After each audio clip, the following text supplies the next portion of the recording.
আজকে অনেকের আব্বা নাই, অনেকের মা নাই, কবরে দিঘি নালার কবরে শুয়ে আছে। এই কবরের মধ্যে শুয়ে আছে।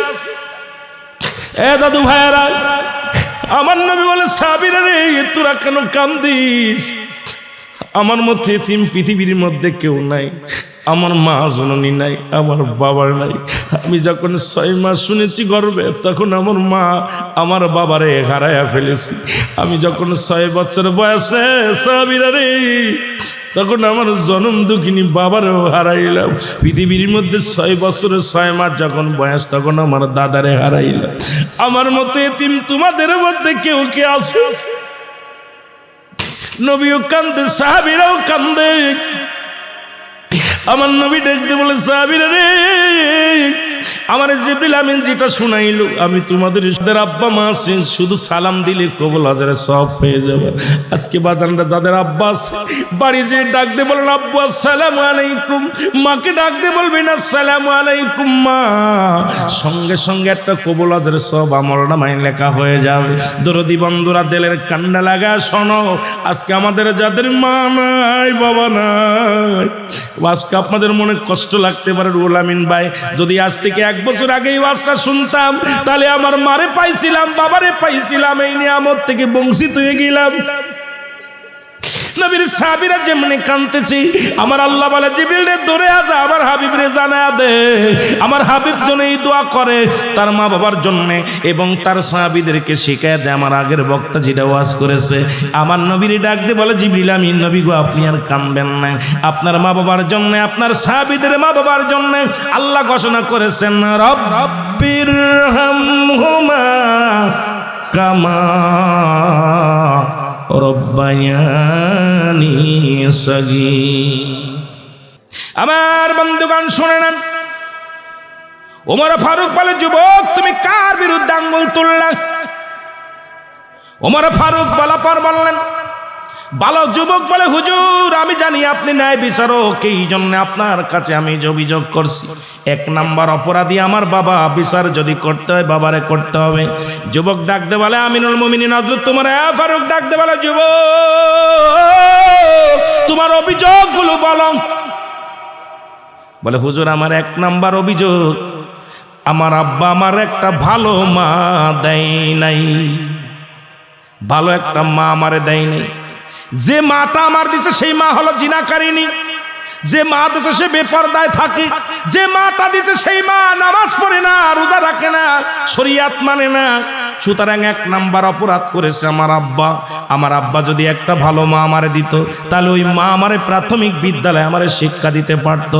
এই জন্য যুবক ভাইরা, তোদেরকে বলে যায় যারা বিয়ে করিস নাই, খবরদার খবরদার, প্রয়োজন হলে একটা কালো মেয়ে বিয়ে কর, রিক্সা চালকের মেয়ে বিয়ে কর, ভ্যান চালকের মেয়ে বিয়ে কর। যে মেয়েটা কোরআন পড়তে পারে, যে মেয়েটা পর্দা করে, যে মেয়েটা ধলা চামড়া ঘুরে বেড়ায় না, ধলা চামড়া দেখায় আর জর্জেট কাপড় পরিয়া ল্যাংটা হয়ে যে সমস্ত মেয়েরা ঘুরে বেড়ায়, আজ থেকে আমরা তাদের পরিহার করি, দেখবেন সমাজ এবং জাতি বাঁচবে। এবার আমিনুল মুমিনিন ডাকতে বলে, বিদ্যারে কি বলে? 1 নাম্বার মা আমার ভালো না, তাহলে 1 নাম্বার মাটা ভালো দরকার। আমাদের ওই সন্তান যদি আজকে কোরআনের পাখি বানাতে হয়, তাহলে আগে ওই মাটা, আগে একজন আল্লাহওয়ালা নারীর প্রয়োজন। আমাদের জোরে বলেন ঠিক কি না? আমার দাদু ভাইয়েরা শুনালেন, ডাকতে বলে 2 নাম্বার অপরাধ আমার বাবার। 2 নাম্বার অপরাধ, পৃথিবীর মধ্যে আমাকে কোনো কোরআনের জ্ঞান দেয় নাই, পৃথিবীর মধ্যে কোরআনের জ্ঞান দেয় নাই। পাখিগুলো দেখে মনে পড়ে গেল, আমার আব্বা মা আমাকে কোনো সূরা কিরাত শেখায় নাই, কোরআনের জ্ঞান দেয় নাই। কোনো কোরআনের জ্ঞানী মানুষ এ দুনিয়ার দরদি বন্ধুরা শুনে নেন। এই জন্য সন্তান যখন দুনিয়ার মধ্যে আসবে, রাসূলের সুন্নাত, রাসূল বলেছে পৃথিবীর মধ্যে সন্তান যখন দুনিয়ার মধ্যে আগমন করবে, সর্বপ্রথম ওই সন্তান দুনিয়ার মধ্যে আসলে তার গায়ের ময়লাগুলো ধোয়া দিতে হবে। যদি না পারো, তার মুসাল ধরে রুমাল সুন্দর পাতলা কাপড় দিয়া মুছায়া দাও, মুছায়া দিয়ে ডান কানের মধ্যে আযান দাও, আযানটা শোনায়া দাও। এবার তার গালের মধ্যে চিনি দাও, মিষ্টি জাতীয় মধু দাও, কারণ ওই সন্তান এখন আজান শোনে না। আজকে আমাদের দেশের কত আইন শুনলাম কদিন আগেও, কয়েকজন এমপি সাহেব, কত নেতারা আজান ভালো লাগে না। কেন লাগবে? তাদের জন্ম হয়েছে হাসপাতালে। এ মুসলমান, আমাদের দেশে এখন পেট কেটে অপারেশন হয়, অপারেশন করে সন্তান হয় হাসপাতালে। বেশিরভাগ ডাক্তার ইহুদি, খ্রিস্টান, নাসারা। এই সন্তান আজান কানে যায় না, এই জন্য বড় হয়ে এই সন্তানের আজান ভালো লাগে না। জোরে বলেন ঠিক কিনা? রাসূল বলছি, তার যখন 7 দিনের আগে নাম রাখা দূরত্ব নয়, যখন 7টা দিন অতিবাহিত হবে এই সন্তানের আকিকা করতে হবে। সুন্দর একটা ছেলে যদি হয়, ছেলের জন্য 2টা প্রাণী, মেয়ে হলে 1টা প্রাণী। যদি গরিবত্তার কারণে যদি তুমি 2টা না পারো, 1টা প্রাণী যদি দিয়া কোরবানি কি করো, আকিকা করো, তবু সুন্নাতে রাসূল আদায় হয়ে যাবে। 7 দিনের 1 দিন আগেও নাম রাখা দূরত্ব নয়। এখন আমাদের বিয়ে করছে নতুন নতুন, বাসর রাত্রে নাম হয়ে যায়। স্বামী কয় স্ত্রী, বিবিরে আমার যদি একটা ছেলে হয় নাম রাখবো আমি শাহরুখ খান। কি নাম? বউ কইতেছে না, আমার যদি একটা মেয়ে হয় নাম রাখবো আমি কারিনা। কি নাম রাখবো? কথা কন না কেন? আজকে আমরা যত জাতি নষ্ট হয় শুধু আমাদের কারণে, গার্জিয়ানের কারণে। আমি দেশকে দায়ী করব না, সমাজকে দায়ী করব না। আজকে আমার আপনার কারণে আমার সন্তান নষ্ট হয়, আপনার সন্তান নষ্ট হয়। রাসূল বলতে 7 দিনের 1 দিন আগে নাম রাখা দূরত্ব নয়, 7 দিন পরে সন্তানের নাম রাখা সুন্নাতে রাসূল। সুবহানাল্লাহ বলেন না? আমার দরদি বন্ধুরা শুনে নেন, হুজুর 2 নাম্বার অপরাধ আমার সন্তান, আমার বাবা মামাকে কোরআনের কোনো জ্ঞান দেই নাই। যদি কোরআনের জ্ঞান দিত আমি এত বড় অন্যায় করতে পারতাম না। বিচার যদি করতে হয় আমার বাবার আগে করেন। 3 নাম্বার বিপদ, 3 নাম্বার, আমার আব্বা মা আমার একটা ভালো নাম দেয় নাই, ভালো একটা নাম রাখে নাই। আমার নামটা রাখছে আজকে লালটু বল্টু। কি নাম রাখছে? কথা কয় না? সুন্দর একটা নাম দেয় না। বিচার যদি করতে হয় আগে আব্বারে করেন। খলিফা আমিনুল মুমিনিন কয়, বিদ্যারে তুমি ভুল করেছো, বিচার এখন তোমার করা লাগবে। তোমার সন্তান নষ্ট হওয়ার পিছনে মূল কারণ হলো তুমি। সন্তান যখন 12 বছর 8 বছর হয়, একদিন নামাজের জন্য প্রহার করো নাই। আজকে ছেলেগুলো গাঁজাখোর হলো, মদখোর হলো। এই যে ছোট ছোট পাখিগুলো যারা গার্জিয়ান হয়ে মাদ্রাসায় দিল, এরা ছোটবেলায় থেকে পড়তেছে ডান দিকেতে রেখা টেনে বাম দিকেতে যাও, নিচে একটা নুক্তা দিলে হয়ে গেল বা। ডান দিকেতে রেখা টেনে বাম দিকেতে যা, উপরে 2 নুক্তা দিলি হয়ে গেল তা। ডান দিকেতে রেখা টেনে বাম দিকেতে যা, উপরে 3 নুক্তা দিলি হয়ে গেল সা। আল্লাহর কসম করে বলি, মাদ্রাসায় যারা শিক্ষা দিতে যান, মাদ্রাসার অধিকাংশ ছাত্র হলো এতিম, গরিব, অসহায়। আর বৃদ্ধ আশ্রমে যা দেখবেন অধিকাংশ জমিদারের বাবা। আমার ভাইরা, আমার বন্ধুরা, আমার ওমর ফারুক ডাকতে বলে, মৃত্যুর জন্য প্রস্তুতি নাও। তুমি যত বড় অপরাধ করেছো, সন্তান নষ্ট করার মূলে তুমি। কিয়ামতের ময়দানে 1 শ্রেণী যুবকগুলোর সামনে জাহান্নামীর ফেরেশতারা, মালিক ফেরেশতা ডানতে বলবে, আয় রে আয়, তোদেরকে জাহান্নামে নিয়ে যাওয়া হবে। যুবকগুলো দাবি করবে, আমার মালিক ফেরেশতারে টানতে টানতে আমাদের নিয়ে যায়। আজকে বাবার সামনে কথা বলতে চায়, মার লগে কথা বলতে চায়, বাবার সামনে হাজির হয়ে যাবে। মায়ের বুকে লাথি মারবে সন্তান, বাবার বুকে লাথি মারবে সন্তান। সন্তান বলবে, বাবারে তুমি আমারে খাওয়ায় পড়ায় লালন পালন করছো, MBBS পাস করেছো, ডাক্তার বানাইছো, বড় অফিসার বানাইছো, কোরআন শিক্ষা দাও নাই, হাদিস শিক্ষা দাও নাই, কালেমা শিক্ষা দাও নাই, নামাজের জন্য তাগিদ দাও নাই। আজকে তুমি হাজি সাহেব আমল করে জান্নাতে চলে যাও, আমি যাব জাহান্নামে। এটা হতে পারে না। বাবার বুকে লাথি মেরে দিবে সন্তান যা, মায়ের বুকে লাথি মেরে দিবে সন্তান যা, মা বাবাগুলো জাহান্নামে ছুঁড়ে দিবে। আল্লাহ বলবে, মালিক ফেরেশতা দেরি করিস না, যে সন্তান লাথি মারছে বাবার মুখে রে, যে সন্তান মার বুকে লাথি মারছে, ওই সন্তান বাবা মাকে দুজনকেই জাহান্নামের ওই উচ্চ সবচেয়ে নিম্ন কাতারের জায়গা নিক্ষেপ কর। হব্বুল ফুজুল নামের যে জায়গাটা সবচেয়ে নিম্ন কাতার, নিম্ন স্তরের জায়গাটার মধ্যেই বাবা সন্তানকে ছুঁড়ে ফেলে দাও। জোরে জোরে চিল্লায় বলেন আল্লাহু আকবার। আমিনুল মুমিনিন হযরত ওমর ফারুক দেখতে বলে, চুপ থাক, তুমি এত বড় অপরাধ করেছো, শাস্তির জন্য প্রস্তুতি হও। বিদ্যা বলে, আমিনুল মুমিনিন আমি আপনার কদমের মধ্যে আমার জানমাল কুরবান, আমারে তওবা করায়া দিন, আল্লাহ যেন আমারে মাফ করে দেয়। বিদ্যারে তওবা করায়া দিলেন আল্লাহর নবীর সাহাবী হযরত আমিনুল মুমিনিন হযরত উমর ফারুক রাদিয়াল্লাহু তাআলা আনহু তওবা করায়া দিয়ে কয়, বিদ্যারে আয়, ফিরে আয়, আর আর আগাস না, জাহান্নামের দিকে আগাস না। বাবা সন্তানকে তওবা করায়া দিলেন, কয় যা কান্দো আল্লাহর দরবারে, আল্লাহ যদি তোরে ক্ষমা করে দেয় তাহলে তো তোমার জীবনটা বড় ধন্য। জোরে জোরে বলেন মারহাবা। যেমনি পাপ ধরেছিল নবীর জামানা একজন বাজার নেই, এক যুবক এসে ডাকতে বলে, আমিনুল আমার ডাকতে, আল্লাহর নবী, মায়ের নবী গো, আপনি আমারে তওবা করায়া দেন, আল্লাহ যেন আমারে মাফ করে দেয়। নবী বললেন, যুবকরি তুমি এত কাঁদছো কেন? যুবক বলে, আমি আল্লাহর নবী গো, আমি বড় পাপী, আমি বড় গুনাহগার। নবী বললেন, কি তুমি কে? হুজুর, আমি সেই শুনেছেন মক্কা মদিনায় কাফনের কাপড় চুরি হতো, ইয়া রাসূলুল্লাহ, ইয়া হাবিবাল্লাহ, মানুষ মরা মানুষের গা থেকে কাপড় খুলে নেওয়া হতো, শুনছেন নি? নবী কয়, হ্যাঁ, বড় কষ্ট আমার। মানুষের শেষ সময় 3টা টুকরা কাপড় দেয়া হয়, এই 3টা কাপড় মানুষ খুলে নেয়, সে কেমন নিষ্ঠুর। এইবার যুবক বলে, আমিনুল আল্লাহর নবী গো, মায়ের নবী, ওই মক্কা মদিনায় যত কাপনের কাপড় চুরি হতো কবর গোরস্থান থেকে, ওই কাপনের কাপড় চুরি করেছি আমি যুবক। আল্লাহর নবী গো, আমারে কি আমার আল্লাহ মাফ করবে? জোরে জোরে চিল্লায়া বলা যাবে না আল্লাহু আকবার। আল্লাহর নবী ডাকতে বলে, যুবক রে, পৃথিবীর মধ্যে তুমি এই কাজটা কেন করলা? মানুষ যখন মারা যায় কিছু নিয়ে যেতে পারে না, সহায় সম্পত্তি সব কিছু পড়ে থাকে, দুনিয়ার বালাখানা পড়ে থাকে, 3 টুকরা সাদা কাপড় সঙ্গে নিয়ে যায়। যুবকরে, সেটাও তুমি কেড়ে নিছো তার গা থেকে। যুবকরে, তুমি গুরুতর অপরাধ করেছো। যুবক বলে, হুজুর, আমি অন্যায় করেছি, মাফ চাই। আমার নবী কয়, যুবকরে, তুই তওবা কর, তওবা করলে আল্লাহ মাফ করে দিবে। যুবক কান্দার বলে, নবী গো, মায়ের নবী,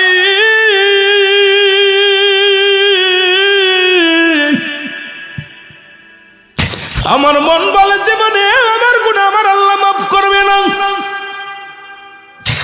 আল্লাহর নবী বলে, যুবক রে, তুমি এমন কি অপরাধ করেছো আল্লাহ মাফ করবে না? যুবক বলে, নবী গো, আমার জীবনের পাপের কথা যদি আপনি শোনেন, আপনার কদমের মধ্যে জায়গা হবে না। নবী বললেন, যুবকরি, তুমি এমন কি অপরাধ করেছো? বলে, নবী গো, মক্কা মদিনায় অনেকদিন মানুষ মারা যায় না। ও আমার যুবক বাবার, একটু দিলের কান্ডা লাগায় শুনে নিবি, এইবার অনেক দিন যাবত মক্কা মদিনায় কোনো মানুষ মরে না। নবী গো, আমি অপেক্ষা আছি, অভাবের মধ্যে আছি, হঠাৎ শুনতে পারলাম মহল্লার মধ্যে এক সুন্দরী মহিলা মারা গেছে। আমি নিজেই গেলাম, তার জানাজার নামাজ পড়লাম, জানাজার নামাজ পড়ে তার দাফন করা হলো কাফন পরায়া। রাতের অপেক্ষা আছি, রাত যখন গভীর হয়ে গেল, মানুষ যার যার ঘরে ঘুমায়া গেল, আমি আস্তে আস্তে কবর গোরস্থানে গেলাম, যা কবরের মাটিগুলো খুললাম। কবরের মাটি খুলিয়া হুজুর গো, এইবার কবরে আমি ঢুকলাম। কবরের মধ্যে ঢুকিয়া ওই মহিলার গা থেকে যখন 3টা কাপড় আমি খুলে নিলাম, কাপড় 3টা খুলে নিয়ে যখন কবর থেকে লাফ মেরে উঠব, কে যেন আমার ভিতর থেকে ডাক দিয়ে বলে, যুবক, সারা জীবন কাপড়ের কাপড় চুরি করলাম, একবার তাকায় দেখ, এত সুন্দরী মহিলা জীবনে কোনোদিন দেখিস নাই। আজকের যুবক ঝাঁপিয়ে পড়, ঝাঁপিয়ে পড়, অন্যায় কর, অন্যায় কর। আজকে তোরে কেউ বাধা দিবে না, গোরস্থানে কেউ বাধা দিবে না, কেউ তোরে বারণ করবে না। আল্লাহর নবী গো, আমি নফসের খায়াসে পড়িয়া সঙ্গে সঙ্গে ওই মহিলার সঙ্গে জিনায় লিপ্ত হয়ে গেলাম, কবরের মধ্যে জিনা করলাম। ও দাদু ভাইয়ের, আজকে শুনেছি সেই আয়ামে জাইলাতের জামানায় এই অন্ধকার কথা শুনেছি। আর বাংলাদেশে বর্তমান কাহিনী শুনালাম। কদিন আগে শুনলাম ঢাকা মর্গের মধ্যে মরা মানুষের সঙ্গে জিনা হয়। বাবারে, ডাস কাটা ঘরের মধ্যে দেখা যায় লাশটা মারা গেছে বিষ খায়, আলামত হলো জিনার। দেখা যায় লাশটা মারা গেছে দুর্ঘটনায়, আলামত হয় জিনার। ডাক্তাররা চিন্তা করে লাশটা মারা গেল বিষ খেয়ে গলায় ধরে নিয়ে দুর্ঘটনায়, এই আলামত পাওয়া যায়। এবার সিসি ক্যামেরা লাগানো হলো, এবার ঢাকা মর্গের মধ্যে ধরা পড়লো। এবার যিনি বাদান রম, যিনি লাশ কাটে, উনি বললেন, বললেন শুধু একটা নয়, দুটি নয়, আমার মনে হয় হাজারের উপরে বা শতকের উপরে আমি মরা মানুষ যত সেরিগুলো আসে, সুন্দরী মহিলাগুলো এই মর্গের মধ্যে লাশ কাটা ঘরের মধ্যে ফেলায়, এদের সঙ্গে আমি ব্যভিচারে লিপ্ত হয়। শুধু ওখানে নয়, ঢাকা মর্গে নয় রে বাবা, বাংলাদেশে 90% মুসলমান থাকতে সেই বাংলার জমিনে জিনা হয় মর্গে মরা মানুষের সঙ্গে।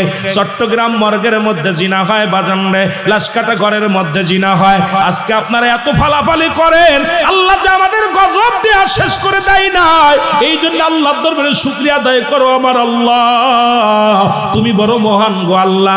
এত বড় পাপের রাজ্যে বাস করতেছি আমরা, যে দেশে মরা মানুষের সঙ্গে জিনা হয়। আমি কি মিথ্যা বললাম রে বাবা? যারা ফেসবুক চালান, নেট চালান, শোনেন নাই?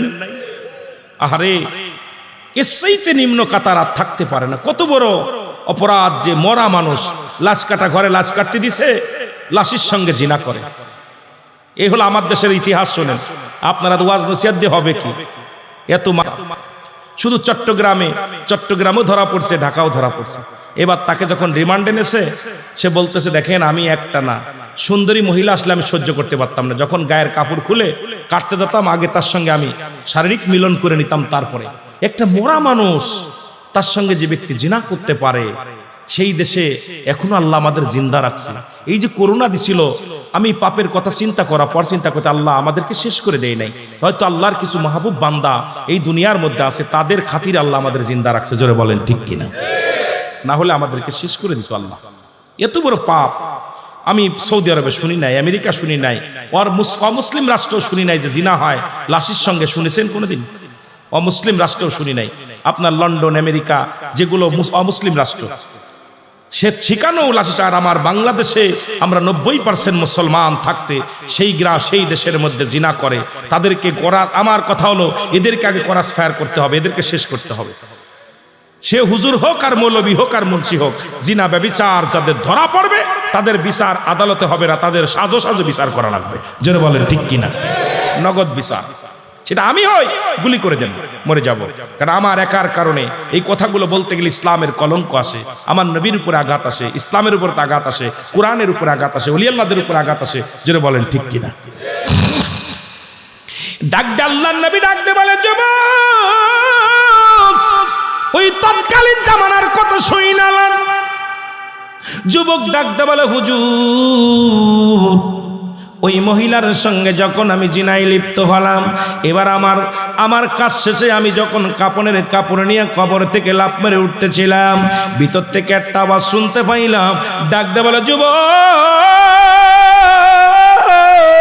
আমি অসহায় মহিলা, তোমার বাধা দিতে পারি না, তুমি আজকে আমার সনে জন্মাই করলা, আমি আল্লাহর আদালতে মামলা দিয়ে রাখলাম, আমি আজকে তোমারে বাধা দিতে পারি নাই। আজকে আমি অসহায় মহিলা, পৃথিবীর মধ্যে কোনো যুবক আমার জীবনে আসে নাই, আমি সতীত্ব ছিলাম, আজকে তুমি আমার সতীত্ব নষ্ট করলা, আমি আল্লাহর আদালতে মামলা দিলাম। আমার আল্লাহ যেন কোনোদিন তোরে ক্ষমা করে না। যুবকরে তোর মরা লাগবে। যুবক বলে ইয়া রাসূলুল্লাহ, ইয়া হাবিবাল্লাহ, আমি কাপড় নিয়ে বাড়ি আসলাম, বাড়ি আসিয়া গোসল করলাম, গোসল করিয়া খানা খাইয়া যখন রাত্রে ঘুমাইতে গেছি, সারা রাত ধরে এই স্বপ্নে দেখি বারবার ওই মেয়েটা ডাকতেছে, বারবার ডাকতে বলে, কে যেন ডাকতে বলে যুবক, এই পৃথিবীর মধ্যে চিরদিন থাকার জায়গা না, আজকে তুমি আমার সনে জন্মাই করলা, আমি আল্লাহর আদালতে মামলা দিলাম, আল্লাহ যেন কোনোদিন তোরে ক্ষমা করে না। ইয়া রাসূলুল্লাহ, ইয়া হাবিবাল্লাহ, আল্লাহর নবী গো, আমি কি ক্ষমা পাবো, আমি কি মাপ পাবো? আমার নবী কয়, যুবক রে, দূর হয়ে যা, আমার কদম থেকে দূর হয়ে যা, এত বড় পাপী তুমি দূর হয়ে যাও। যুবক ডাকতে বলে, নবী গো, পৃথিবীর মধ্যে আপনার দরবার থেকে যদি আমি বিদায় হয়ে যাই, পৃথিবীর কোথাও জায়গা হবে না নবী গো, পৃথিবীর কোথাও আমার জায়গা হবে না। আল্লাহর নবী ডাকতে বলে, যুবক রে, তুমি দূর হয়ে যাও, এত বড় অপরাধ করেছো, অপরাধ করে তুমি আমার দরবারে কেন আসছো? যুবক কান্দার বলে, নবী গো, আমার মতো পাপে কি কোনোদিন ক্ষমা পাবে না? কানতে কানতে যুবক বাইর হয়ে গেল। একদিন নয়, দুদিন নয়, 40টা দিন পার হয়ে গেল। যুবক জঙ্গলার মধ্যে যাইয়া চোখের পানি ছেড়ে ছেড়ে কান্দার বলে, আল্লাহ আমারে ক্ষমা করে দাও, আল্লাহ আমারে মাফ করে দাও। দুনিয়ার এক গিলাস পানিও খায় না, দুনিয়ার কোনো খানা খায় না। 40টা দিন যুবক শুধু চোখের পানি ছেড়ে কান্দে। কানতে কানতে চোখের পানি পড়িয়া চহলের গা হয়ে গেল, গায়ের মধ্যে পোকা ধরে গেল, যুবকটা কঙ্কাল হয়ে গেল। চোখের পানি ছেড়ে কান্দার বলে, আল্লাহ আমি অপরাধী, আমারে তুমি মাফ করে দাও। এই দুনিয়াতে যদি মাফ না করো, আমি আবাদান আবাদান চিরস্থায়ী কবরের জিন্দেগিতে থাকবো। ওই কোটি কোটি মানুষ যেদিন কিয়ামতের ময়দানে দাঁড় করবে আমার, রে আল্লাহ কি জবাব দেব আমি, তুমি বিচার করো। চোখের পানি ছেড়ে কাঁদতে কাঁদতে আমার আল্লাহ ডাক দে বলে, জিবরিল রে ওরে জানা দে, ওর চোখের পানি আমি আল্লাহ সইতে পারি না। এই জমিনের মধ্যে এমন ভাবে কান্নাকাটি করে, ওর চোখের পানির ওসিলা আমি আল্লাহ ক্ষমা করে দিলাম। যা আমার নবীর দরবারে যেতে বল, আমার নবীর কাছে যে এই জন্য ক্ষমা চেয়ে নেয়। নবীর দরবারের মধ্যে যুবক চলে গেলেন, যা বলে, ইয়া রাসূলুল্লাহ, ইয়া হাবিবাল্লাহ, মায়ের নবী গো, মায়ের নবী। নবী বলে, যুবক রে তুমি আবার কেন আসছো? নবী বলেন, তুমি আবার কেন আমার কদমের মধ্যে আসলে? যুবক বলে, নবী গো, এই দরবার থেকে চলে গেলে আর কোথাও জায়গা নাই, আপনি আমারে মাফ করে দিন, আপনি আমারে মাফ করে দিন। জিবরিল আমিন ডাক দিয়ে কয়, নবী গো, এই যুবকের কান্না আল্লাহ সইতে পারে না। এই যুবক অপরাধ করে চোখের পানি রাত জেগে জেগে নিচি রাত্রে সারাদিন 24টা ঘন্টা আল্লাহর দরবারে হাত উঠায় উঠায় কান্দে রে। আমার আল্লাহ বড় দয়ালু, আমার আল্লাহ মাফ করে দিয়েছে। আপনি তারে তওবা করে আপনি বুকে লয়ালাম, আমার নবী তওবা করে দিলেন। ও দুনিয়ার যুবক বন্ধুরা, আজকে আমরা এত বড় পাপ করেছি, একদিনও কানতে পারলাম না। আপনি এত বড় অন্যায় করেছেন, আপনার পাপের কথা যদি আপনার বিবি জানে, আপনার তালাক দিয়ে চলে যাবেন। আপনার পাপের কথা যদি আপনার ভাই জানে, জীবনে আপনার ভাই বলে ডাকবে না। আপনার পাপের কথা যদি আপনার ছেলে জানে, জীবনে আপনার বাবা বলে ডাকবে না। আপনার মেয়ে যদি জানে, কোনোদিন মেয়ে বলে মেয়ে বাবা বলেই ডাকবে না। আপনার মা যদি জানে, জীবনে ছেলের পরিচয় দিবে না। এত বড় অন্যায় করার পর দুনিয়ার মধ্যে আমার আল্লাহ কিন্তু প্রকাশ করে না। এই নিশিরাত যখন হয়ে যায়, আল্লাহর দরবারে চোখের পানি ছেড়ে, দুটি চোখের পানি ছেড়ে ডাক দিয়ে বলবো, আল্লাহ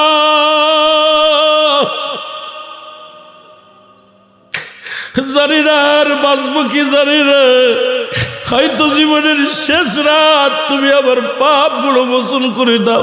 জীবনে আর পাপ করবো না। কয়টা রাত, একটা রাত চোখের পানি ফেলতে পারি নাই।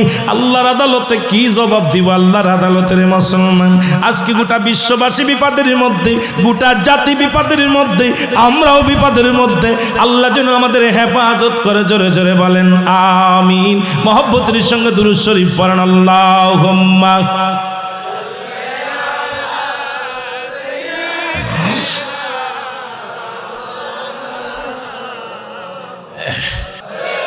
আর সেই নবীরে কিছু লোক বলতেছে, আমাদের দেশে কিছু আলেম বলছে, নজরুল ইসলাম একটা গজল গাইছে, নবী মর পরশমণি, নবী মর সোনার খনি, নবী নাম জপে যে জন সেই তো দুজা। মারহাবা বলেন। কানার ঘরের কানা কইছে নবী নামটা নিয়ে হয় নাকি শিরক। নাউজুবিল্লাহ বলেন না। আরে কেমন পাগল! আমি গান গাইতে আসি নাই, গজল গাইতে আসি না, বক্তা যেহেতু ওয়াজ করতে এসেছি, এই জন্য মাঝে মাঝে একটু উদাহরণ দিয়া দুই একটা কথা বলি, তবে বলা ঠিক না। আমি মনে করি এটাও আমার দৃষ্টিতে ঠিক না যেহেতু। তবে গজল গাওয়া জায়েজ আছে। নবীজির কদমে দুজন সাহাবী ছিল, নাম হলো আহসান বিন সাবিত। নবীর কদমে সদা সর্বদাই নাচ শোনাতেন। সুবহানাল্লাহ বলেন না। নাচ তো ছেলেরা গাইছে, অনেক সুন্দর নাচ গাইছে ছেলেরা, অনেক সুন্দর লাগছে। এই জন্যে আমার ভাইয়েরা, যেটা বলতেছিলাম, যেটা হলো এই নবীর পক্ষে থাকার দরকার আছে কি না। আজকে এরা বলতেছে, এতদিন শুনেছেন, আমি ওয়াজ করার আগে একটু কথা বলি, তারপর আলোচনা করি। তাই এতদিন বলছে মিলাদ পড়া বেদাত, নবীর নাম নেওয়া শিরক, এরপরে বাথরুমে পায়খানা বসে সালাম দেওয়া যায়, নাউজুবিল্লাহ বলেন না। এসব বক্তা বাংলাদেশের কুখ্যাত বক্তা, কথা বুঝেন, কারোর গিবাত করতেছেন। আল গিবাত ওয়াশাদু মিনাল জিনা। আমি জিনা করতে আসি নাই, আর কাউকে হাইলাইট করার জন্য আসি নাই। আসছি কোরআন হাদিসের কথা বলার জন্য, ওলি আল্লাহদের সম্মান বলার জন্য, কাউকে আঘাত করার জন্য নয়, কাউকে পাম্পটি দেওয়ার জন্য আসি না। আল্লাহু আকবার বলেন না। যেটা হলো নবীজির সম্মানের কথা বলতে যে একটু বলতেছি বাবা, এটা হলো এখন এগুলো বেদাত, এগুলো বেদাত। এখন বলতেছে কোরআনেরও ভেজাল, কোরআনের মধ্যে অধিক অংশ জাল। জোরে বলেন নাউজুবিল্লাহ। কোরআনের ভিতরে অধিক অংশ আয়াত জাল।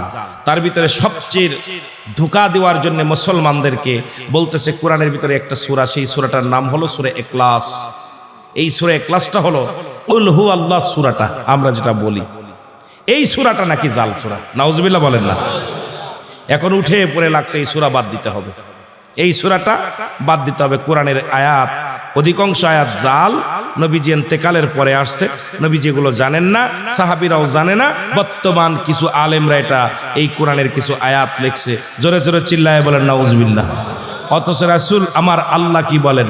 আল্লাহ বলেন জালিকাল কিতাবু লা রাইবা ফি। জোরে জোরে চিল্লায় বলেন আল্লাহু আকবার। কোরআনের খেয়াল করিস, তোদের জন্য লাগবে বেশি, তোরা মুখস্থ করতেছিস, ভালো করে খেয়াল করবি। আল্লাহ বলেন এটা সেই কিতাব। কোন কিতাব? আমার কিতাব, আল্লাহর কিতাব, আসমানের কিতাব, আসমানি কিতাব। যে কিতাব আসমানে ছিল সেখান থেকে আমার আল্লাহ পাক দুনিয়ার মধ্যে প্রেরণ করলেন। এত পাওয়ার পাহাড়ের পরে পাঠাইলেন। পাহাড় বলে আল্লাহ আমি সহ্য করতে পারবো না। গাছের মধ্যে পাঠাইলেন, গাছ বলে আল্লাহ সহ্য করতে পারবো না। মানুষের ভিতরে পাঠাইলেন সেই কোরআন, তারা মাথার মধ্যে পেটের মধ্যে নিয়ে অধিকাংশ অনেক কোরআনের হাফেজগুলো 2 নম্বরের সঙ্গে জড়িত, জিনার সঙ্গে জড়িত, ইয়াবার সঙ্গে জড়িত। হাজার হাজার আলেমগুলো তারা পেটের মধ্যে কোরআন ঢুকাইছে, তারপরে কোরআনের অবমাননা করে। যে কোরআনের বোঝা পাহাড়ে সহ্য করতে পারে নাই, যে কোরআনের বোঝা গাছে সহ্য করতে পারে নাই, যে কোরআনের ভিতরে কোনো ভুল নাই, কোনো জবর ভুল নাই, কোনো জের ভুল নাই। এ দরদি বন্ধুরা, দিলের কান্ডা লাগা শুনে নাও। আল্লাহ বলেন এই কিতাবের মধ্যে কোনো ভুল নাই। কারা মানবে? আল্লাহ বলেন হুদাল লিল মুত্তাকিন। জোরে জোরে চিল্লা বলো মারহাবা। হেদায়েত প্রাপ্ত যারা এই কোরআনের প্রতি সম্মান প্রদর্শন করবে, তারা হেদায়েত প্রাপ্ত যারা, যারা আল্লাহ পাকের তরফ থেকে হেদায়েত প্রাপ্ত হয়েছে। এ দরদি বন্ধুরা শুনে নেন, পৃথিবীর মধ্যে তারা কোরআনের ভুল ধরতে পারে না। কারা ধরবে? কারা ধরবে? তাদের কথা আল্লাহ বলেছে আমিনান নাস, মানুষ। কারা ধরবে? ومن الناس من يقول آمنا بالله وباليوم الآخر وما هم بمؤمنين।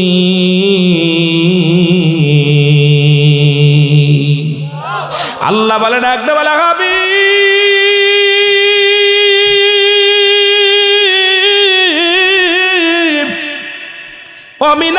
মানুষের মধ্যে মাকুলু, তারা বলবে আমার না, তার ঈমান আনছে বিল্লাহি, আল্লাহর প্রতি, বিল ইয়াউমিল আখির, আখিরাতের প্রতি বিশ্বাস স্থাপন করেছে। ওমা হুম বিমুমিনিন, একদল বেঈমানের আপনার কদমের মধ্যে যাবে। চোর বাটপার, কত বুঝেন নাই? এই বাটপার গুলো আপনার কদমের মধ্যে যাবে। তারা বলবে আমরা মুমিন, আমরা মুত্তাকি, আমরা বড় বুজুর্গানে দিন। কথা বোঝেন আমার কথা? কোন জায়গা গেছেন? সবচেয়ে বড় কষ্ট আমার, কষ্টটা হলো কোরআনের যারা ভুল ধরতে আসলো, কোরআনের জয়ের জবর আজ পর্যন্ত একটা সূরা কেউ লিখতে পারে না। একটা সূরা কে এত পারো, কোরআনের সূরার মতো একটা সূরা লিখে দেখাও, পারে নাই। অথচ সেই কোরআনকে এই দেশ থেকে তাড়ানোর জন্য, পৃথিবী থেকে উচ্ছেদ করার জন্য একদল আলেম সমাজ, সাধারণ পাবলিক না, আমাদের মতো আলেম সমাজ উঠে পড়ে লাগছে যে কোরআন যদি মানুষকে বিভ্রান্তি করা যায় তাহলে মানুষের ঈমান নষ্ট করার বড় একটা উপায় পাওয়া যাবে। কারণ কোরআনের ভুল ধরতে পারলেই, কারণ এই সমাজের মানুষগুলো, সাধারণ পাবলিকগুলো কোরআন থেকে ফিরে আসবে, কোরআন হেফজও করবে না, কোরআন আর ওরা কি করবে, ওরা আর এটা হেফাজত করবে না। সুতরাং এই মুসলমান জাতিকে শেষ করার বড় উপায় হলো কোরআনকে আঘাত করা। যারা বলেন ঠিক কিনা? আমার দাদু ভাইরা শুনে নেন কোন সূরার ভুল ধরল। আল্লাহ বলেন কুল হুয়াল্লাহু আহাদ আল্লাহুস সামাদ লাম ইয়ালিদ ওয়া লাম ইউলাদ ওয়া লাম ইয়াকুল লাহু কুফুয়ান আহাদ। আল্লাহু আকবার বলেন। আল্লাহ বলেন কুল, আপনি বলে দিন। কারে বলতে বললেন? নবীরে বলতে বললেন। নবীরে বলে দেয়, নবী আপনি বলে দিন, হাবিব আপনি বলে দেন আমি এক। যখনই সাক্ষী দিলেন, কালেমা পড়লেন, লা ইলাহা, নাই কোনো ইলাহ ইল্লাল্লাহু, এক আল্লাহ ছাড়া, আপনি ভালো করে জানায়া দেন। যখন কালেমা পড়লেন মুসলমান বাবারা, যখন মুসলমান হতে হলে এক নাম্বার শর্ত হলো কালিমা। সেই কালিমা পড়েছেন আপনি, আমি, সবাই পড়েছি লা ইলাহা, নাই কোনো ইলাহ ইল্লাল্লাহু, এক আল্লাহ ছাড়া, মুহাম্মাদুর রাসূলুল্লাহ সাল্লাল্লাহু আলাইহি ওয়াসাল্লাম আল্লাহ পাকের প্রেরিত রাসূল বা বান্দা হলে রাহমাতাল লিল আলামিন। সেই নবীরে ডাক দে আমার আল্লাহ বলে, আপনি বলে দেন কুল হুয়াল্লাহু আহাদ আল্লাহুস সামাদ লাম ইয়ালিদ ওয়া লাম ইউলাদ ওয়া লাম ইয়াকুল লাহু কুফুয়ান আহাদ। আল্লাহ ডাক দে বলে, হাবিব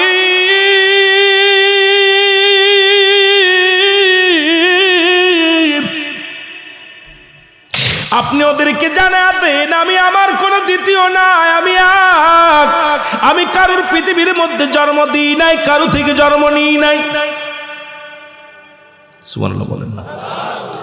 আল্লাহর কোনো ছেলে মেয়ে নাই, আবার কারো থেকে পৃথিবীর মধ্যে আল্লাহ আসেও নাই। আল্লাহ বলে, বান্দারে শুনে ল, ভালো করে জানায়া দেন নবীর মাধ্যমে, নবীরে জানায়া দেন, আর একটু জানায়া দেন, পৃথিবীর মধ্যে আমার সমকক্ষ পৃথিবীর মধ্যে আর কেউ নাই। আমিন বলেন না। বাবা বলেন, আপনার চাচা বলেন, চাচি বলেন, মার মতো পৃথিবীতে আর কেউ নাই। যারা বলেন ঠিক কিনা?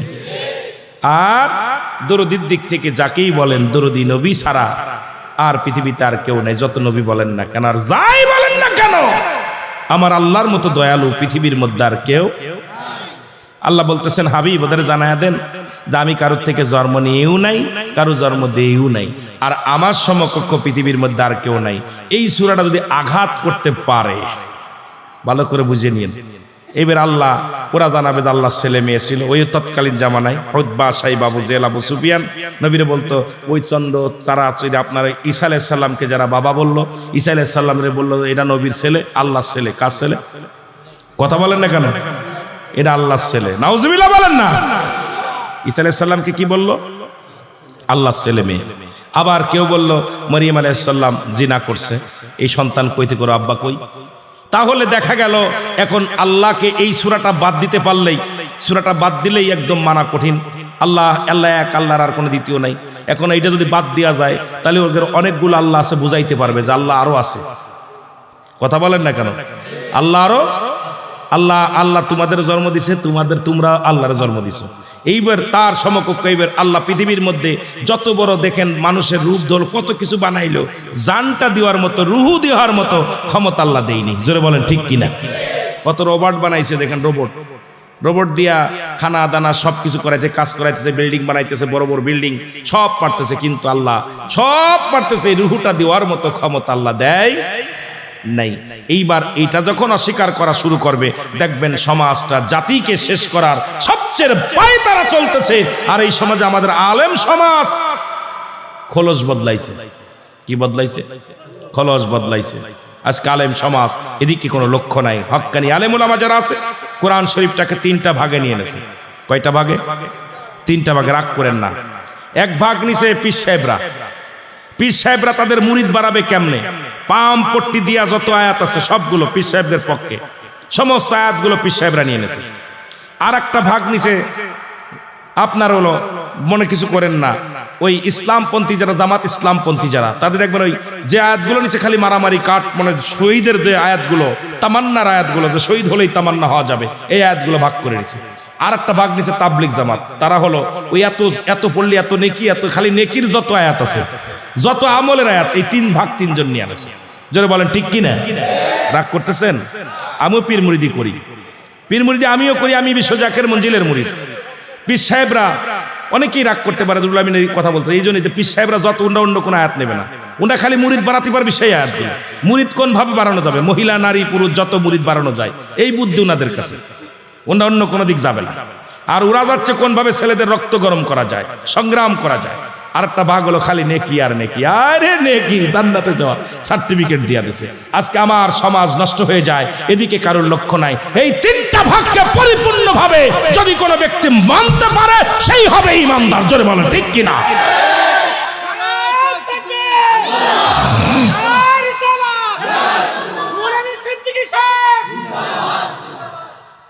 আরে কি অবস্থা!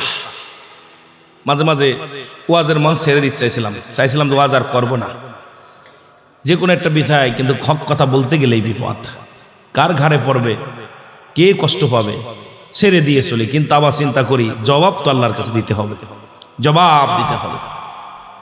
আমার বন্ধুরা শুনে নেন, দিলের কান্ডা লাগা শুনে নেন, সেই কোরআনকে যদি রক্ষা করতে হয়, তাহলে কোরআনের হাফেজগুলো ভালোবাসতে হবে, কোরআনের পাখিগুলো ভালোবাসতে হবে, কোরআনের কথা যারা বলে তাদেরকে ভালোবাসতে হবে, কোরআনের বিধান যারা মানে তাদের বিশ্বাস ভালোবাসতে হবে।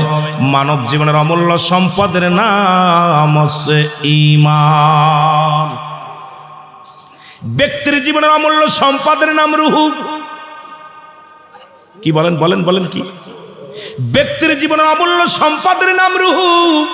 রুহবিহীন যেমন বডির কোনো মূল্য নাই, মূল্য আছে নাকি? একটা হাত নাই, রুহ আছে, দাম আসেনি, কথা কন। একটা পা নাই, রুহ আছে। চোখ নাই, রুহ আছে। এক পাশে পছন্দ হচ্ছে, রুহ আছে। এই বডিটারে বিদায় করবে না, এই বডিটারে যত্ন করে রাখবে, হাসপাতালে নিবে, ডাক্তার কবিরাজ দেখাবে। যতক্ষণ পর্যন্ত নিঃশ্বাসটা ত্যাগ করবে না, ততক্ষণ পর্যন্ত আপনার বডিটার মূল্য আছে। কেউ আপনাকে লাজ বলে ঘোষণা করবে না। কিন্তু রুহটা যখন বাইরে গেছে, দেখতে শুনতে ভালো, অনেক সুন্দর যুবক, এখন 18 বছর 17 বছরের যুবক, শুধু রুহটা না থাকার কারণে ওই বডির কোনো মূল্য নাই। জোরে জোরে বলেন ঠিক কি না? বুঝে নিবেন কথা, খালি ইয়েস আর নো আর ভেরি গুড বলবেন না। বুঝতে হবে, ওয়াজ আলোচনা বুঝতে হবে। যেহেতু আমি মাস্টার, আপনারা ছাত্র, যত বড় আলেম হন না কেন, যেহেতু চেয়ারে বসেছি, এখন আপনি আপনাদের উস্তাদ, কথা কন না কেন? এই জন্য বুঝতে হবে যে একটা হাত নাই, রুহটা আছে, এই বডিটার মূল্য আছে। চোখ হাত পা কিচ্ছু নাই, তারপরও বডি রুহ থাকার কারণে তার মূল্য আছে। অনেক কানা দেখবেন চোখই দেখে না, কানে শোনে না, এই বাতাসটা থাকার কারণে তাকেও মূল্যায়ন করা হয়, জিন্দা মানুষ বলা হয়। আর বাতাস দেখতে শুনতে অনেক ভালো, হিরো আলম, কথা বুঝছেন, অনেক দেখতে ভালো, কিন্তু ভিতর থেকে বাতাসটা বাইর হয়ে গেছে, ওই বডিটার মূল্য আছে। এই যে ছেলেটার কথা বললাম, উদাহরণ দিলাম, এই একটা মানুষ দেখলাম, এ আপনাদের আলেম ওলামার বলেন, আমার কথাই বলেন, দেখতে সব ভালো, কিন্তু রূহ বাতাসটা নাই, এই বডির কোনো মূল্য তাড়াতাড়ি বিদায়ের জন্য পছন্দ ধরবে। তদ্রূপ পৃথিবীর মধ্যে ঈমান, মানব জীবনের অমূল্য সম্পদের নাম ঈমান। ঈমান এবং আমল চিনতে হবে, আমল এবং ঈমান। নামাজ পড়েন, এটার নাম আমল, ভালো করে লিখে নেন বাবা, নামাজ পড়েন, এটার নাম আমল। রোজা রাখেন, এটার নাম আমল। দাড়ি রাখছেন, এটার নাম আমল। আপনারা অনেকে কান বাবড়ি রাখছেন, চুল, এটাও কিন্তু সুন্নাতিটা একটা আমল। সুবহানাল্লাহ বলেন, আর একটু জোরে বলেন। আবার এই দুনিয়ার মধ্যে ভালো করে শুনেলাম, হজ করেছেন, এটা একটা আমল। কোরআন শরীফ তেলাওয়াত করেন, এটা একটা আমল। এখন আমল করলেন, ঈমানের দরকার আসেনি, ঈমান আলীর দরকার আছে, কথা কোন আসেনি। এই আমল চিনছি, আমাদের মধ্যে ঈমান হলো, সেই ঈমান কি? ঈমান হলো নবী রাহমাতুল লিল আলামিন। জোরে জোরে চিল্লা বলা যাবে না মারহাবা। আমাদের দেশের মানুষ এই জায়গাতে ভেজাল পাচ্ছে। ভেজালটা হলো আমল আছে, ইমান নাই। দাড়ির মধ্যে নবী, টুপির মধ্যে নবী, পাগড়ির মধ্যে নবী, সব জায়গা আছে, নবীর নাম শুনলে নাক শিখতে মনে করেন ইমানের ঘাটতি আছে। যেটা বলেন ঠিক কিনা? ইমান আছে, আমল করে লাভ আছে, নবী আছে, নামাজে দাম আছে, নবী আছে, হজে দাম আছে, নবী আছে, জাকাতে দাম আছে, নবী আছে, বাজানের দুনিয়ার সপ্তাহে দাম আছে। আগে আপনার অন্তরের মধ্যে নবী নাই, এই আমলের কোনো লাভ নাই। এই জন্য আমার কিবলা জান হুজুর বলতেন, ইমান আমল আমার নবী মুস্তাফায় গো, জাহান্নামে পড়ে থাকি তবুও না ভয় করি, ইশকে মোহাম্মদের মালা যদি গলে রয় গো। আরো জোরে, জাহান্নামের যদি থাকি শত শত মুর্দাদেল মাটির উপরে, তার চাইতে অধিকও ভালো যদিও কবরে। কথা বোঝেন নাই? কথাটা একটু বুঝে নিন। গাঁজাখোর, মদখোর, নারীখোর, কথা বোঝেন, ব্যবসায়ী সুদ ঘুষ খায়া দুনিয়ার মধ্যে শত শত মুর্দাদেল। এটা দুনিয়ার মধ্যে যত আরামে থাকবেন, এর চাইতে একটা জিন্দাদেল নিয়ে যদি মরতে পারি, এর চাইতে হাজার গুণ শান্তি কবরে। জোরে বলেন ঠিক কিনা? বুঝে নিবেন। এই জন্য শত শত মুর্দাদেল দুনিয়ার উপরে, এর চাইতে অধিক ভালো যদিও কবরে। কথা বলেন না কেন? এই জন্য ইমানদার দুনিয়া মুখাফেক্ষী না। ইমানদারেরা দুনিয়ার মুখাফেক্ষী না। তারা কোথায়? ওই কবর হাসরের চিন্তা, দুনিয়া ছেড়ে দিছে তারা। এই দুনিয়াটা বাল হওয়া খেলাফ, এই দুনিয়াটা পচা দুর্গন্ধ মরি, আর এটার পিছে ঘোরে যারা মরি খোর বান্দা। জোরে বলেন ঠিক কিনা? জোরে বলেন ঠিক কিনা? আমার দাদু ভাইয়েরা শুনে নেন, আমি যে কথা বলতেছিলাম ঈমান এবং আমলের কথা বলতে যান, আজকে শুরুতেই কালেমা, নামাজ, রোজা, হজ, যাকাত, ইসলাম, ঈমান, ইহসান ও মুসলমান, আগুন, পানি, মাটি, বাতাস, শরিয়াত, তরিকত, হাকিকত, মারিফত, মানবদের 6টা লতিফা, একটা লতিফা কোনো জিন্দা করতে পারেন নাই। এই লতিফা জিন্দা না করিয়া কেমনে আপনি যাবেন? এই দুনিয়ার মধ্যে লতিফা আগে চিনার দরকার। এই দুনিয়ার মধ্যে আজকে একটা লতিফাও চিনতে পারেন নাই। আজকে দুনিয়ার মধ্যে আপনার নফসের আম্মারা এখনো ঠিক করতে পারেন নাই। এই নফস মানে বস্তুটাকে এখনো কন্ট্রোল করতে পারেন নাই। আজকে শরিয়াত গেল, শরিয়াত, তরিকত, মারিফাত, হাকিকত, আজকে সমাজ একেবারেই নষ্টের দিকে। এই জন্য বলতেছিলাম হযরতে বাজান নেই, হযরত উমরের কাছে এক ব্যক্তি নিয়ে আসলেন, তার সন্তানকে ধরে নিয়ে আসলেন, ডাকতে বলে, আমিনুল মুমিনিন,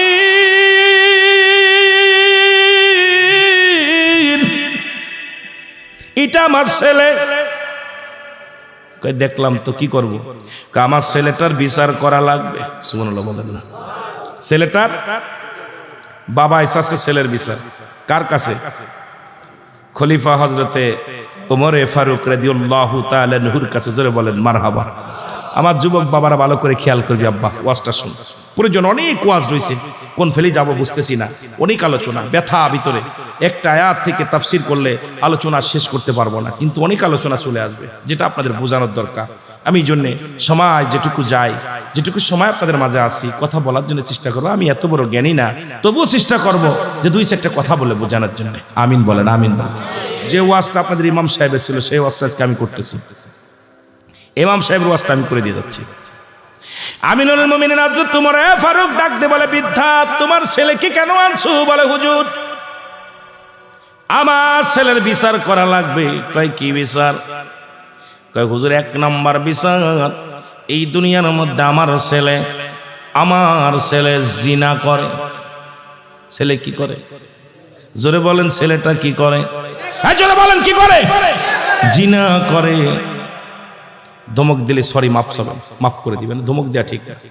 আমার একটা আলেম মানুষ হয়ে যে চিৎকার মেরে কথা বলি, এটা আদবের পর খেলাফ। কষ্ট পায়, মাঝে মাঝে ক্ষমা চাই আপনাদের কাছে।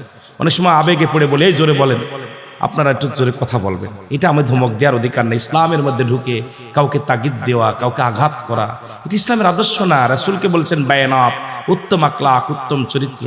আজকে আলেমদের ভিতরে সেই চরিত্র যদি না থাকে, বিনয় না থাকে, আজকে যদি চোখের পানি না থাকে, আলেম নামে আমরা কলঙ্ক। নবীকে এমনি বলে নাই বায়ানাত, উত্তম ব্যবহার, উত্তম আকলাক, উত্তম চরিত্র। আজকে আমাদের আকলাক দেখে মানুষ যদি ইসলামের পথ থেকে ফিরে যাচ্ছে, জোরে বলে ঠিক কিনা?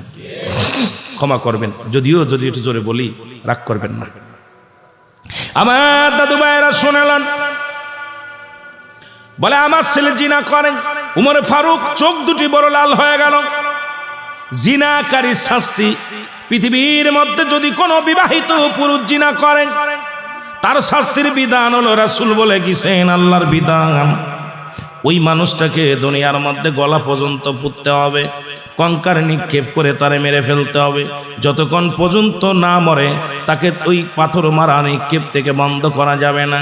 আমার দেশে 90% মানুষ এখন জিনায় লিপ্ত, বিবাহিতরা, কারণ স্বামী বিদেশের মাটিতে, মহিলা পরক্রিয়ার মধ্যে পড়ে যায়। বাবা পল্লী এলাকায় ওয়াজটা করতেই হবে। স্বামী গেছে পাহাড়ি অঞ্চলে কাজের জন্য, স্ত্রী পরক্রিয়ার মধ্যে পড়ে গেছে, আমরাও বেগানা মহিলার প্রেমে পড়ে গেছি। আপনাদের কথা বলবো কি, আমাদের মতো অধিকাংশ আলেম এর মধ্যে ব্যবসার মধ্যে আছে, জোরে বলেন ঠিক কি না? আসে না? আমরা যে দোয়া তুলসীর পাতা তা না, আপনারাও বলে হুজুর আপনারাও তো করেন, এই জন্য আমাদের দেওয়া আছে। কেউ রিসোর্টে নিয়ে যাচ্ছে, কেউ আবার ওই ওয়াজ করছে যে পরের বউ ভাইকে নিয়ে যাচ্ছে, ঠিক কিনা? এখন আর পরেরটা ভালো লাগে না। অথচ এই আয়াতের তাফসীর করেন, ইয়া আইয়ুহাল্লাযীনা আমানু দুখুলু ফিস-সিলমি কাফা। এই আয়াতের তাফসীর করতে বলবেন ওই সমস্ত বক্তাদের, কথা বোঝেননি?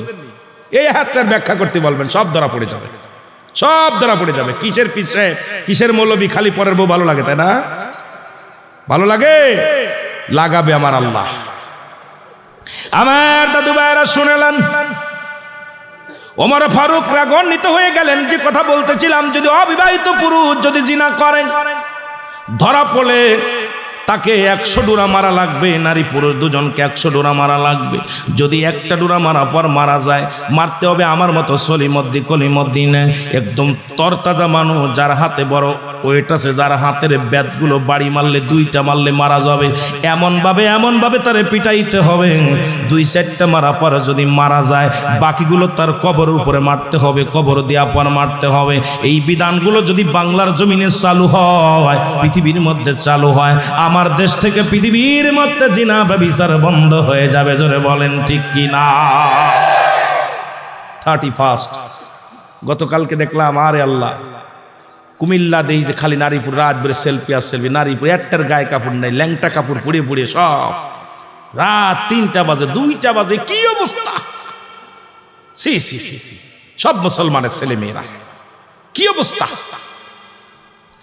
দুনিয়ার মুসলমান শুনে নেন, এই বিধান চালু করার দরকার আছে কি না? আমার ভাইয়েরা, ওমর ফারুক কয়, যুবক রে, তোমার মৃত্যুদণ্ড এক কার্যকারী হয়ে গেছে। যুবক বলে, হুজুর, কয় তোমার যে পাপ করেছ, অন্যায় তুমি করেছো কি? কয় জি হুজুর করেছো। কয় তোমার শাস্তি কি জানো? কয় হুজুর আগে জানতাম না, এখন জানছি। 2 নাম্বার বৃদ্ধ ডাক দিয়ে বলে, হুজুর 2 নাম্বার আমার ছেলের অপরাধ, সে মানুষ খুন করছে। কি করছে? মানুষ খুন করেছে। ওমরে ফারুক এবার রাগে একদম আগুন, গা দিয়ে ঘাম ঝরে। হত্যা করা মহাপাপ, মানুষকে তুমি হত্যা করলা, তোমাকে কঠিন বিচারের আওতায় আনতে হবে। এবার বলে, 3য় অপরাধ হুজুর, আর একটা অপরাধ। কয় হুজুর 3য় অপরাধ কি? কয় আমার ছেলে 3য় অপরাধ হলো আমার ছেলে মাদক সেবন করে, পৃথিবীর মধ্যে গাঁজা মদ ইয়াবা খায়। অথচ তোমার প্রাকতে বলে, তরবারি টান রে, আরে ভিতরে বাড়ি কি আছো, আমার তরবারিটা নিয়ে আসো। এই যুবককে দুনিয়া থেকে বিদায় করে দিতে হবে, কারণ এত বড় পাপীকে দুনিয়ার মধ্যে বাঁচায় রাখা যাবে না। জোরে বলো আল্লাহু আকবার। যুবক বলতেছে, হুজুর আমিনুল মুমিনিন, আমি জানি আপনি ন্যায়পরায়ণ বিচারক। আপনার কাছে যখন আমার আব্বা হাত ধরে নিয়ে আসলো, আমি কোনো ওজোর করি নাই। আমি জানি আপনার কাছে গেলে আমি সঠিক বিচার পাবো, এই জন্য আমি আসছি। আল্লাহু আকবার বলেন না? হ্যাঁ, কি যুবক তুমি এ বলো? হুজুর আমার বিচার করা লাগলে আমার আব্বার বিচারটা আগে করা লাগবে। আল্লাহু আকবার বলেন না? আমার বিচারের আগে আপনি মৃত্যুদণ্ড দিবেন, আমি মাথা পেতে মেনে নিলাম। একটা কথা বলবো না, যে বিচার করবেন সেই বিচার আমি মেনে নিলাম। তবে আমিনুল মুমিনিন, আমি জানি আপনি ন্যায় পরায়ণ একজন বাদশা, আপনার কাছে আমি অন্যায় বিচার পাবো না। যদি বিচার যদি করতে হয়, আগে আমার বাবার বিচারটা আগে করে। ওমর ফারুক ছেলের পরে আরো রাখছে, তুমি কি চেনো কাকে? কারণ জান্নাতের গায়ে দুটি দরজা, একটা দরজার নাম মা, আর একটা দরজার নাম বাবা। জান্নাতি মা বাবা যে কি নিয়ামত, এই ওয়াজ করতে গেলে রাত শেষ হয়ে যাবে, দরকার নাই। কারণ ওদিকে যাব, আমার বাবারা দেখেন না, হযরতে আদম আলাইহিস সালাম জাত আদি পিতা, কে তার নাম কি? আদম নবী, আদম আলাইহিস সালাম।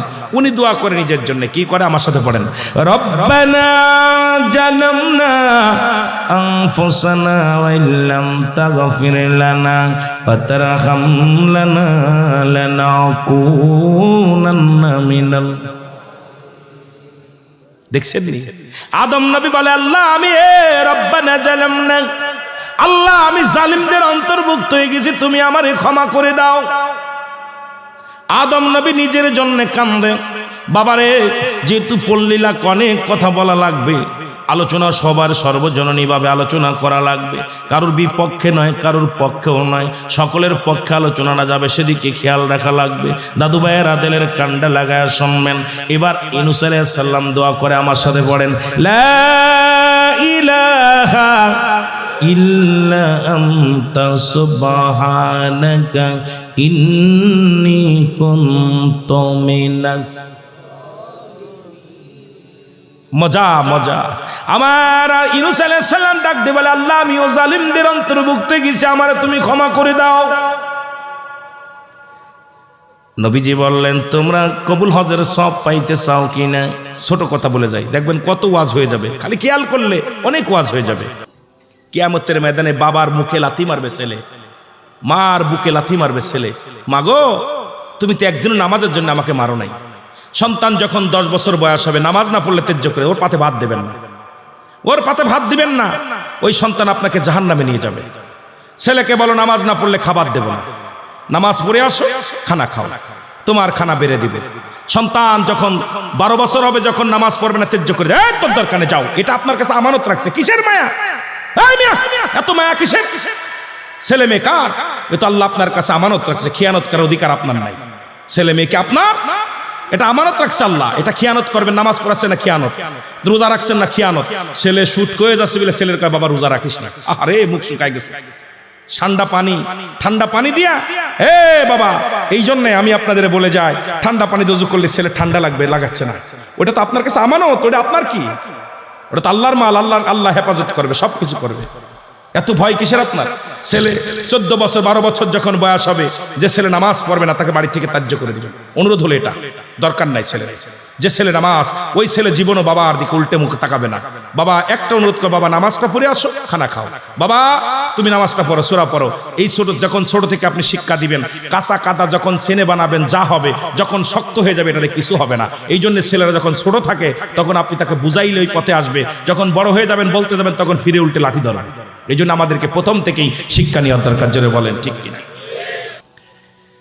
দাদু ভাই, এই জন্য এই ওয়াজটায় আমি 1-2 ঘন্টা আলোচনা করতে পারতাম, আমি অল্প সময়ের মধ্যে শেষ করে দিচ্ছি। সেটা হলো যে আমাদের ছেলে মেয়ে যেটা হোক, এরপরে যখন উপযুক্ত হয়ে যাবে সন্তানকে বিবাহ দিবেন। অনেক বাপ মা মনের মধ্যে খাবার অবস্থা, খাবার নাই, ছেলে মেয়ে বিয়ে দিলে খাওয়াবে কি? রিজিকের মালিক কে? বিয়ে করলে দেখবেন রিজিকের মধ্যে বরকত দেবে। আর এই ছেলে মেয়ে যত পাপ করবে অব্যক্তকালে, এই ভাগটা আপনার অর্ধেক নেওয়া লাগবে। আজকে পরের মেয়ের কাছে যখন জঙ্গলের মধ্যে পাহাড়ে নিয়ে যে হাওয়া খাবে, এর পাপের অর্ধেক আপনার আসবে। ওরে যখন উপযুক্ত হয়ে যাবে সঙ্গে সঙ্গে বিবাহ বন্ধন আবদ্ধ করে দিবেন, দিয়ে বিবাহ হবে। ছেলে মেয়ে হোক, উপযুক্ত হওয়ার সঙ্গে সঙ্গে তাকে বিবাহ দিয়ে দিবেন। আল্লাহু আকবার বলেন না? পারলে তাকে একটা চাকরির ব্যবস্থা করে দিবেন, আপনার হক যেটা। পারলে ব্যবসার ব্যবস্থা, আপনার সম্পদ আছে, বেঁচে সন্তানকে খাবার দুটো ডাল ভাতের ব্যবস্থা করার মতো ব্যবস্থা করে দিবেন। চাকরি বাকরি দরকার নাই, যদি ব্যবসা পান ব্যবসায় লাগাই দিবেন, বাবা তুমি আমার এই কাজ কাম দেখাশোনা করো, এটা বিবাহ দিয়ে দিবেন। এই ছেলে যখন বিবাহযুক্ত হয়ে যায়, আমরা যখন যৌবন বয়স, তখন পাপ আমাদের ধরে ফেলে, জোরে বলেন ঠিক কিনা? বিশ্বাস হয় না? আমি মিথ্যা বললে জিব্বা কেটে দিবেন। ঢাকাতে মাসুম দান একটা বৃদ্ধ আশ্রম করছে, উত্তরায় মাসুম দা হাউস বিল্ডিং এর মালিক যিনি, একটা মাহফিলে 1 লক্ষ করে টাকা দেয় আমার, এটা আমার ফকর না, আমার এত ভালোবাসে উনি আসলে 1 লক্ষ টাকা পকেটের ভিতরে দিয়ে দেয়, এত ভালোবাসে, কোটি কোটি টাকার মালিক তো ওনার ফ্যামিলি আমার অত্যন্ত ভালোবাসে। আমার কয় রুহুল আমিন ভাই আপনার কিছু করা লাগবে, খালি দোয়া করে দেবেন আমার আব্বা আমার জন্য। গরু জব করে 10-20 লাখ টাকার গরু জব করে মানুষকে খাওয়ায়। এখন ওই উনি বৃদ্ধাশ্রম, আমার আমি একটা বৃদ্ধাশ্রম করবো, আমি করেন, বিশাল ওনার মানে 30টা মসজিদই করছে, অনেক দান দিয়ান করে। তাই মাসুম দেওয়ান সাহেবের অনেক, আমি একাধিকবার গেছি উত্তরা মাসুম দেওয়ান, ঢাকা উত্তরা গেছেন কেউ? উত্তরা মাসুম দা হাউস বিল্ডিং নাম শুনছেন? হাউস বিল্ডিং, ওই হাউস বিল্ডিং এর মালিক হলো আমাদের মাসুম ভাই। তো উনি একটা বৃদ্ধাশ্রম করছে, আমি গেছি ওখানে, আমার নিয়ে গেল, যায় দেখি 40 জন মতো বৃদ্ধ, সবাই বড় বড় চাকরি করছে এখন ওই জায়গায়। আর আমি জিগাই ভাই আপনার কয়জনকে জিগেছি, আমার ছেলে অফিসার, লন্ডনে বাড়ি, ছেলে মেয়ে লন্ডনে থাকে, ছেলে অমুক জায়গা থাকে, ছেলে অমুক অফিসার। আল্লাহর কসম একটা লোক, আমি যে কটা লোকের জিজ্ঞেসি, একটা লোক আমি ভ্যান চালকের বাবারে দেখি নাই, রিক্সা চালকের বাবারে দেখি নাই, একটা আলেমের বাবারে দেখি নাই। দেখছি শুধু বড় বড় কোটিপতির ছেলেগুলো, কোটিপতি ছেলে, বড় বড় অফিসারের বাবাগুলো বৃদ্ধাশ্রমে বসে বসে ওই কাজ করতেছে, বই পড়তেছে, ওই বাংলা বই পড়তেছে, ইংরেজি বই পড়তেছে, বসে ইংলিশে কথা বলতেছে। আমি কই ঘটনা রাখি, আমি বলছি ভাই ইরাকি বৃদ্ধাশ্রম, এদের আজকে এমন অপদার্থ সন্তান জন্ম দিছে, এমন অপদার্থ সন্তান, কোরআনের জ্ঞান না থাকার কারণে, হাদিসের জ্ঞান না থাকার কারণে, ইসলামের জ্ঞান না থাকার কারণে ওদের কপালে জুটছে বৃদ্ধাশ্রম। যারা বলেন ঠিক কিনা? ওরা পারবে না, আমরা পারবো না। বলি যে 8 টুকরা সন্তান, বাবা মা, ওই বাবা মাকে নিজে না খেয়ে থাকলেও বৃদ্ধাশ্রমে পাঠাতে পারবো না। এই জন্য দেখেছি আবার মাদ্রাসায় যান খালি এতিম, মাদ্রাসায় যান খালি গরিবের ছেলে মেয়ে, গরিবের ছেলে মেয়ে মাদ্রাসার লাইন লেখাবে। এই যতগুলো খোঁজেন বড় লোকের ওই কোটিপতিরা দেবে না পড়তে, ওরা চিন্তা করে জান্নাত কিনে নিব একবারে। ওরা আমার পরে আবার রাগ করবে, ওরা ইন্টার গার্ডেন, ওরা হলো এখন আলফালা ইন্টার গার্ডেন। কথা বলছেননি? কথা কন দাদু ভাই, কোরআনের জ্ঞান শিক্ষা দেন। বড় আলেম না, ওরা এলেম শিখুক, ওরা ওয়াজ করে খাবে না। সবাই যদি বক্তা হয়, শ্রোতা হবে কিনা? সবাই যদি ড্রাইভার হবে, প্যাসেঞ্জার হবে কিনা? সবাই যদি ডাক্তার হবে, রুগী হবে কিনা? আমি বলবো না সবাই মাওলানা হোক, সবাই বক্তা হোক, ওরা আলেম হোক, যাতে করে আমার জানাজা পড়তে পারে, ওরা যাতে আমার ইমামতি করতে পারে, জানাজার ইমামতি করতে পারে, ওরা সাইডা কালেমা পড়তে পারবে, নামাজটা পড়তে পারবে, ইসলামের বিধান মানতে পারবে। এই জন্য ছেলেমেয়েদেরকে কোরআনের শিক্ষা দিয়া আমাদের জন্য উত্তম পন্থা, আমাদের জন্য ফরজ হয়ে গেছে। যারা বলেন ঠিক কিনা? আল্লাহু আকবার, নারে রিসালাত, ইয়া রাসূলুল্লাহ, নারে গাউসিয়া, ইয়া রাসূলুল্লাহ, আহলে সুন্নাত ওয়াল জামাত, জিন্দাবাদ জিন্দাবাদ, কোরআন সুন্নাল আলো, ঘরে ঘরে আলো। এদের মুখের দিক তাকাইলে মায়া লাগে, মায়া লাগে। আজকে ও ভাই, কত মানুষ মরার সময় কালেমা পড়তে পারি না। আপনি আমি বক্তা, সবাই তোর বক্তা না, বক্তা হতে হবে না। কোরআন পড়েন, নামাজ পড়তে হবে। যে ব্যক্তি কোরআন পড়তে পারে সে হারাম খাবে না। যে ব্যক্তি কোরআনের জ্ঞান আছে, ইসলামের জ্ঞান আছে, সে জীবনও সুদ ঘুষ খাবে না। যে এটা হারাম, হারাম, এটা খাওয়া যাবে না। এই জন্য আমাদেরকে, আপনাদের নাতিপুতি যারা আছে, ছেলে মেয়ে যারা আছে, আমি আল্লাহর হস্তে পায়ে ধরে বলবো, আপনারা কিছু না হলেও কোরআনটা শিক্ষা দেন, কোরআনটা শিক্ষা দেন। কিছু না হলেও ওই কোরআনটা শিক্ষা দেন। 40টা হাদিস শিখান, 40টা হাদিস শিখান। ওই আপনার দেখবেন অনেকেই, সেদিকে একজনের জিজ্ঞেস মাহফিলের ভিতর খুব লাফালাফি করতেছে, আপনাদের এই মুন্সিগঞ্জে ওয়াজ করতে আইছি। এখন এক মুরব্বী মানে খুব রাগ হচ্ছে শরীরের ভিতর, মনে নেতা জ্যোতি, তাও ভাইজান 4 কালেমা বলেন দি। কেউ আমার আগেই মুখস্থ 6টা কালেমা বলেন দি। কইছে মুহাম্মদ রাসূলুল্লাহ। আমি ডাক গেল, 4 জন ফেরেশতার নাম কোন দি পারে না, 4 জন খলিফার নাম, আমাদের নবীর নাম কি? কেন আমাদের নবী মুহাম্মদ চেনেন না আপনি? হাই কি রে, আমি কি ভুল করছি হুজুর? আমি না ভুল করিনি, বসেন। নামাজ কয়েক হুজুর, নামাজ তো মেলাই আছে, আমি তো মাঝে মাঝে এক ওয়াক্ত পড়ি। কি ওয়াক্ত? খালি জুম্মার নামাজ পড়ি। নামাজ মেলা আছে, কিন্তু কয় ওয়াক্ত? এইগুলো যদি জানতে হয় আমাদের ইসলামের বিধানের মধ্যে আসতে হবে। দাদু ভাই, আপনাদের পায়ে ধরি, ছেলে লেখাপড়া শিখে চাকরি করুক, আর্মি, বিডিআর, সেনাবাহিনী, র্যাব অফিসার হোক, আমি বারণ করি না, ডাক্তার, ইঞ্জিনিয়ার হোক, কিন্তু কোরআনের জ্ঞানটা আমাদের দেওয়ার দরকার। জোরে বলেন ঠিক কিনা? কোরআনের জ্ঞান যখন পড়ে কোরআনের পাখি হলো বিসমিল্লাহির রাহমানির রাহিম, ইন্নাল্লাযীনা ক্বালু রাব্বুনাল্লাহু সুম্মা ইসতাকামু তাতানাজ্জালুল মালাঈকাতু আল্লা তাখাফু ওয়া লা তাহজানু ওয়াবশিরুল জান্নাতিল্লাতী কুনতুম তুআদুন। কি মজা লাগে!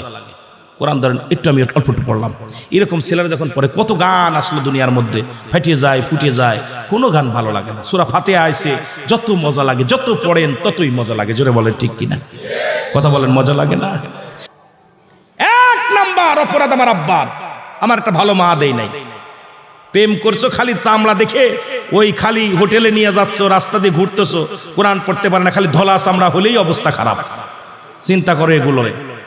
আগের যুগে দেখেছি, আমরা দেখেছি আমাদের মুরব্বীদের, আগে দেখছে বংশ, মেয়ে কোরআন পড়তে পারে কিনা, মেয়েটা কালো হোক, আগে বংশ পরিচয় দেখে তারপরে বিবাহ বন্ধন আবদ্ধ হচ্ছে। এখন মুসি আর নেতর আর কিছু নাই, এখন খালি ধলা চামড়া হলেই হলো। যেটা বলেন ঠিক কিনা? আজকে সমাজ জাতি নষ্ট হচ্ছে এইগুলো না মানার কারণে। আগের মুরব্বীদের কথা মানবা। মুরব্বীরা কখনো কারোর অমঙ্গল চায় না। কোনো বাবা চায় না তার একটা বিটার বউ হোক একটা দাউস, তার বিটার বউ হোক একটা নাস্তিক, তার বিটার বউ হোক একটা বেনামাজি। সব বাবাই চায় একটা আদর্শবান মেয়ে ঘরে আনতে। জোরে বলেন ঠিক কিনা? আর আমরা চাই একটা নাস্তিক কান্তি, যে যত দেখা যায় আপনার যে যত খারাপ পর্যায়ে চলতে পারে, এইগুলো আমরা চাই। জোরে বলেন ঠিক কিনা? দাদু আপনাদের হাতে ধরে বলে যায়, বিয়েটা করবেন, দাউসকে বিয়ে করা হারাম, হারাম, হারাম। দাউস মহিলা ওরা, যে সমস্ত মেয়েরা মেয়ে কোলে জন্ম নিয়ে ফ্যান শার্ট পরে, শার্ট গায়ে দেয়, যে সমস্ত মেয়ে বাইসাইকেল চালায়, মোটর সাইকেল চালায়, যে সমস্ত মেয়ে আপনার পুরুষের মতো চলাফেরা করে, পুরুষের ন্যায় কথাবার্তা বলে, পুরুষের ন্যায় বাজার ঘাট করে, এদেরকে বিয়ে করা আল্লাহর রাসূলের বিধান অনুযায়ী হারাম, হারাম, হারাম। জোরে বল আল্লাহু আকবার। ভালো করে চিনে নিয়েন।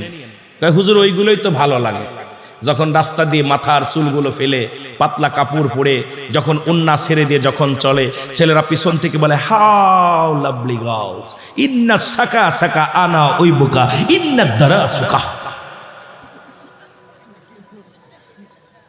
বুঝিস বাবা, বুঝিস? হাউ লাভলি গার্লস, পিছন মো তাকাও, ইন্না সাকা সাকা। আহা, কথা বলে দেখি। আরবিতে কয় আনা ওই বোকা, ঠিক কিনা? একটা গল্প আমার মনে পড়ে গেল, কমনি। আমি ফাও কথা বলে ওয়াজ করতে ভাল লাগে না, তবুও কিছু কইতে হয় সমাজ বাঁচানোর জন্য।